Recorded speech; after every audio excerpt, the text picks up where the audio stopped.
Determinants of foreign policy یا خارجہ policy کو متعین کرنے والے عوامل، تو بہت سارے ایسے فیکٹرز ہوتے ہیں جن کے اوپر خارجہ پالیسی انحصار کرتی ہے۔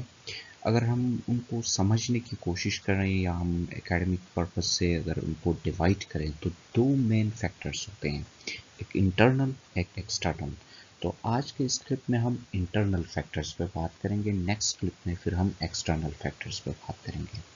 تو انٹرنل فیکٹرز سے مراد وہ فیکٹرز ہیں جو کسی اسٹیٹ کے اندر کے فیکٹرز ہوتے ہیں، یعنی اسٹیٹ کے جغرافیکل باؤنڈریز کے اندر رونما ہونے والے وہ واقعات یا وہ عوامل جن کی وجہ سے اس ریاست کی خارجہ پالیسی، جن کے اوپر ہم یہ کہہ سکتے ہیں کہ اس ریاست کی خارجہ پالیسی انحصار کرتی ہے، تو ایسے عوامل کو ہم انٹرنل فیکٹرز کہیں گے۔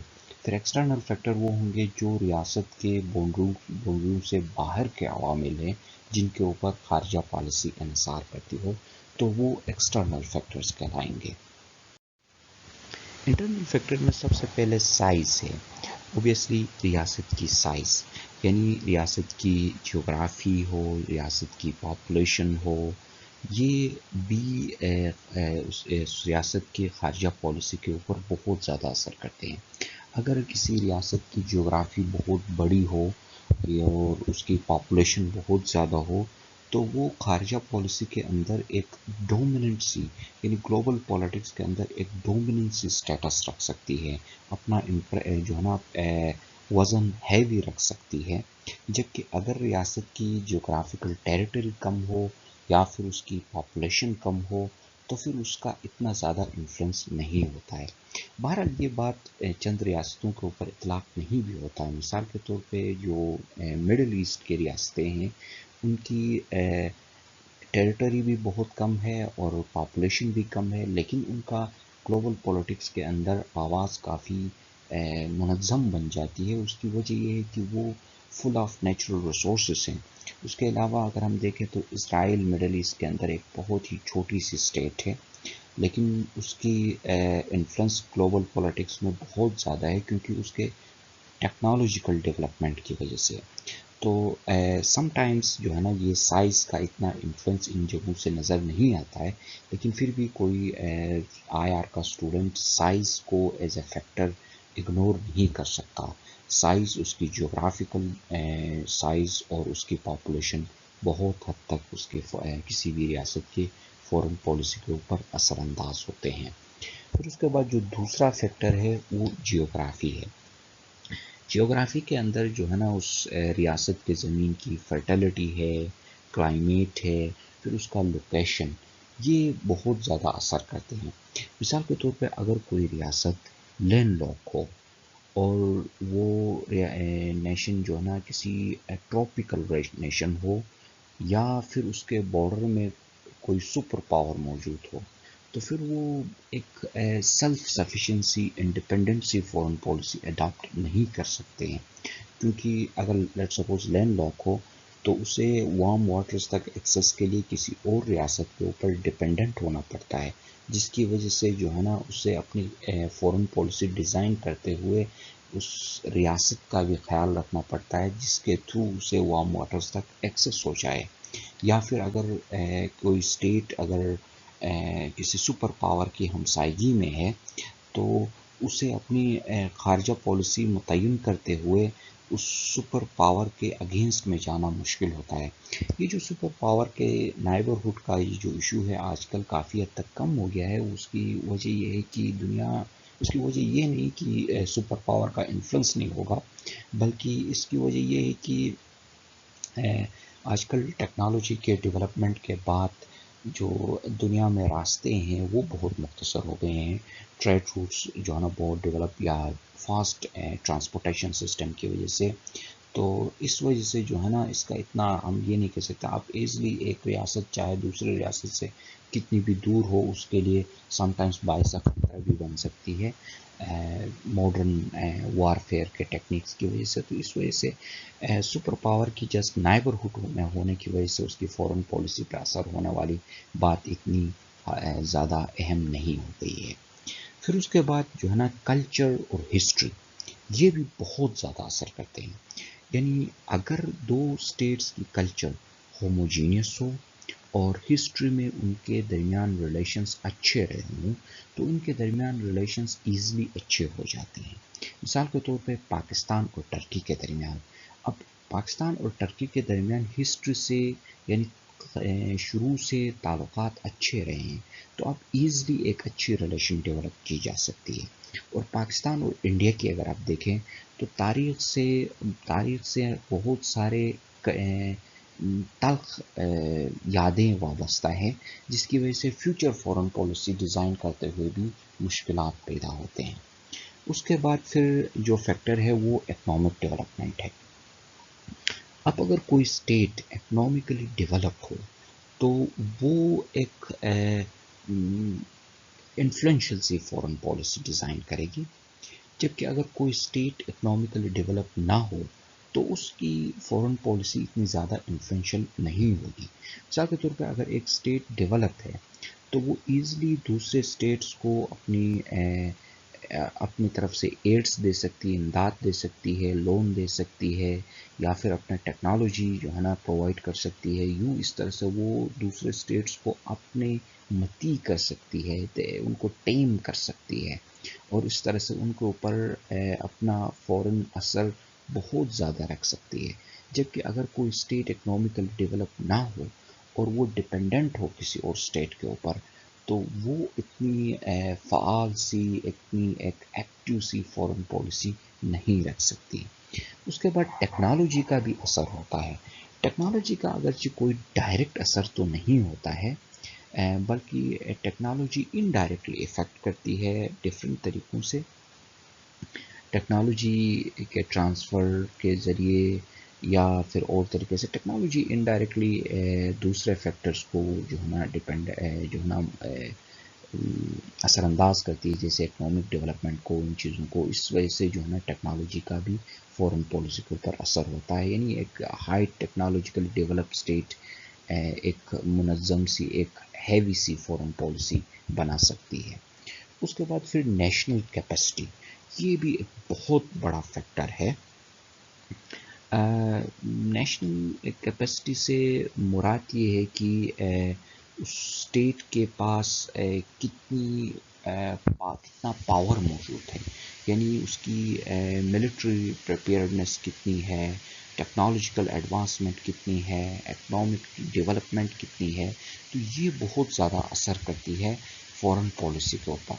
مثال کے طور پہ دیکھو تو 19 سینچری بلکہ 20 سینچری کے مڈ تک یو ایس اے ایک آئسولیشنسٹ پالیسی اڈاپٹ کر رہی تھی اس کی جیوگرافی کی وجہ سے.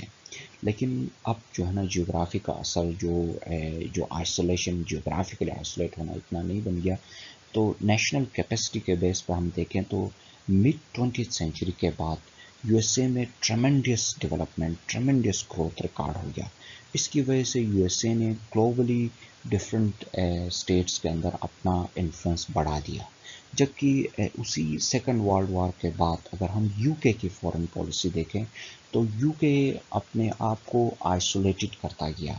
اس سے پہلے یو کے گلوبلی ڈفرینٹ اسٹیٹس کے معاملات میں مداخلت کر رہا تھا، لیکن اس کے بعد یو کے نے کم کیا کیونکہ سیکنڈ ورلڈ وار کے بعد یو کے کی اکانومی بہت زیادہ نقصان میں گئی تھی. اس کے بعد پھر سوشل سٹرکچر کا بھی فورن پالیسی کے اوپر بہت زیادہ اثر ہوتا ہے. اگر کسی اسٹیٹ کے اندر سوشل سٹرکچر ڈیوائڈڈ ہو تو پھر اس کا فورن پالیسی کا اوپر لیس انفلوئنس ہوگا. جبکہ اگر کوئی اسٹیٹ یونائٹڈ ہو تو اس کا زیادہ اثر ہوگا. مثال کے طور پہ یو کے دیکھو، یونائٹڈ کنگڈم یا برٹن کو، تو برٹن پوری کی پوری ایک نیشن، ایک یونینیمس، ایک یونیفارم سی نیشن ہے. اس وجہ سے سیکنڈ ورلڈ وار کے دوران ونسٹن چرچل کے انڈر میں برٹن ایک شخص کی طرح سے انہوں نے ایکٹ کیا اور تمام مشکلات کا سامنا کیا. وہ ایزلی اس سارے مشکلات کا سامنا کرنے کی سب سے بڑی وجہ یہ تھی کہ ان کا سوشل سٹرکچر اس طرح بنا ہوا ہے کہ پورے برٹن کے اندر ایک ہی نیشن موجود، ایک ہی لینگویج موجود، تو وہ ایک شخص کی طرح رہے. اگرچہ یہ سوشل سٹرکچر کو فورن پالیسی کے ساتھ جوڑ دینا کافی مشکل بات ہے، لیکن کوئی بھی آئی آر کا اسٹوڈنٹ اس فیکٹر کو بھی اگنور نہیں کر سکتا، کیونکہ بہت دفعہ فورن پالیسی اس پہ بھی ڈپینڈنٹ ہوتی ہے۔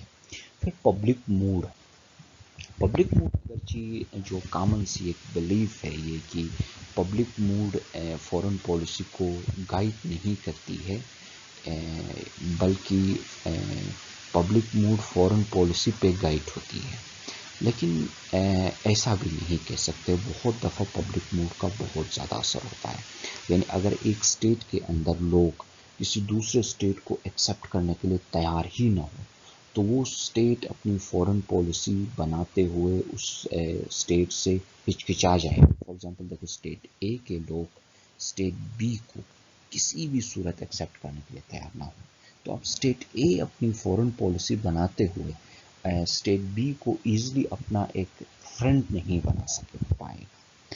کیوں؟ کیونکہ اسٹیٹ اے کے لوگوں میں جو پبلک موڈ ہے وہ اسٹیٹ بی کے اگینسٹ میں ہے۔ اس کے بعد پھر پولیٹیکل آرگنائزیشنز کا بھی بہت زیادہ افیکٹ ہوتا ہے۔ اگر لیٹ سپوز ایک اسٹیٹ کے اندر اتھارٹیرین سسٹم موجود ہو تو اس اسٹیٹ کی فورن پالیسی اتنی کامیاب سی نہیں ہوگی۔ اگرچہ اتھارٹیرین سسٹم کے لیے ایک پازیٹیو چیز یہ ہوتا ہے کہ چونکہ اس کے اندر بہت کم لوگ ہوتے ہیں جو ڈیسیجن میکنگ کرتے ہیں اور ایزلی ڈیسیجن اور ایک دم سے ڈیسیجن ہوتی ہے، لیکن اس کا ایک نقصان یہ ہوتا ہے کہ جو رولنگ کلاس ہے اور وہ ماسز ہیں ان کے درمیان ڈسٹنس بہت زیادہ موجود ہوتا ہے، جس کی وجہ سے جو سائیکالوجیکل آبجیکٹیوز ہیں ان کا اور جو پریکٹیکلی جو کام ہوگا ان کے درمیان ڈفرینسز بہت زیادہ ہو سکتے ہیں۔ اس کے علاوہ اگر کسی اسٹیٹ کے اندر پریزیڈنشیل سسٹم ہو تب بھی عام طور پہ ایک فعال فورن پالیسی نہیں بن سکتی ہے، کیونکہ پریزیڈنشیل سسٹم میں یہ ہو سکتا ہے کہ کسی بھی اسٹیج کے اوپر لیجسلیچر اور ایگزیکٹو کے درمیان کنفلکٹس پیدا ہو جائے، لیکن پارلیمنٹری میں کافی حد تک سوٹیبل ہوتا ہے، کیونکہ پارلیمنٹری کے اندر لیجسلیچر اور ایگزیکٹو کے درمیان کوپریشن موجود ہوتا ہے، اور چونکہ ایگزیکٹو کی ریپرزنٹیشن لیجسلیچر کے اندر بھی موجود ہوتی ہے تو اس وجہ سے ان کے درمیان کوپریشن زیادہ موجود ہوتا ہے، اس وجہ سے وہ ایک فعال سی فورن پالیسی ڈیزائن کر سکتے ہیں۔ اس کے علاوہ پریس کا رول بھی فورن پالیسی کے اندر بہت اہم ہوتا ہے۔